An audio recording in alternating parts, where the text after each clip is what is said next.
If you're an introvert, someone at some point in time has probably asked you, "What's wrong? Are you feeling okay? Why are you so quiet?" And you silently in your head want to politely say, "Would you please shut the up?" But instead, you end up saying the same thing you always say. "Nothing's wrong. Yes, I'm fine." Or "I didn't realize I was being so quiet."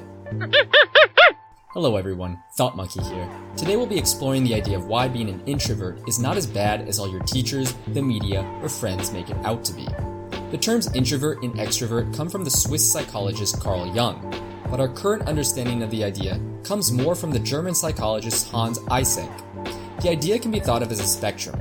On one end, you have the extreme extrovert that is super outgoing, talkative, and energetic, while on the other, you have the extreme introvert who is very reserved and solitary.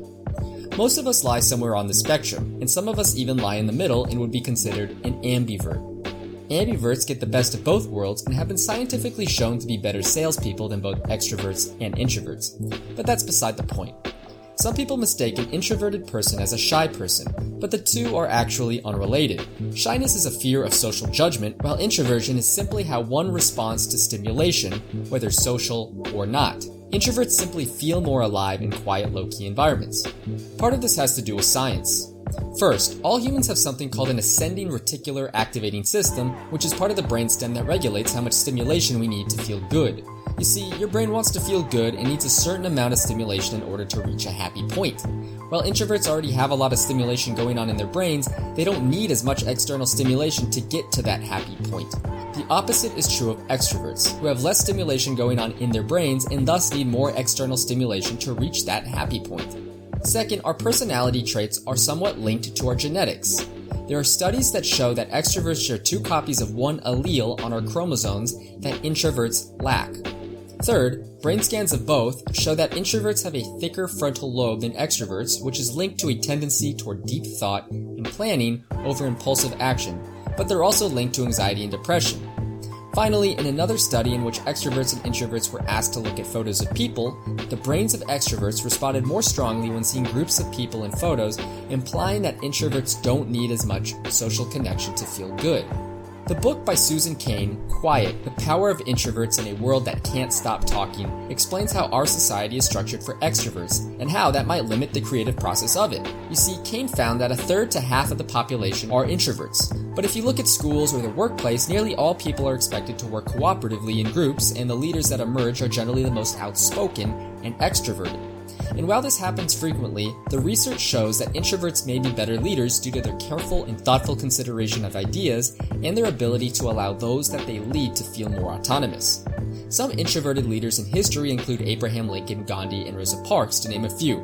Cain also says that solitude is a crucial ingredient to creativity. In fact, Charles Darwin is famous for turning down dinner invitations and taking long walks by himself in the woods.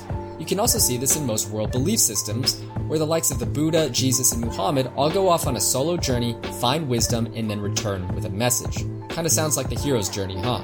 The fact is that there is zero correlation between being the best talker and having the best ideas.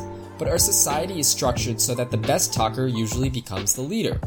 How did this happen? Cain's argument is that as people began migrating from rural towns into urban anonymous cities during the 21st century, our culture shifted. Before the majority of people lived in cities, we lived in a culture of character. What she means by this is that our inner character traits such as loyalty, honor, etc. were more important than our outer character traits such as charisma, magnetism, etc.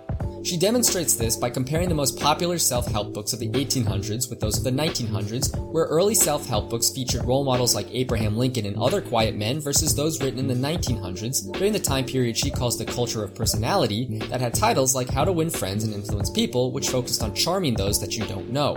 This makes sense considering the fact that in an anonymous sea of people, like cities, being able to charm and influence people is better business than having qualities that are less immediately visible. Of course, Cain isn't saying that social skills are unimportant, or that we shouldn't collaborate. She is simply suggesting that we allow introverts to be given the space to be themselves so that they have the opportunity to be more creative and ultimately help society. Thank you for watching this video, and please hit the thumbs up button below if you liked it, and subscribe to stay updated with my latest Thought Monkey video.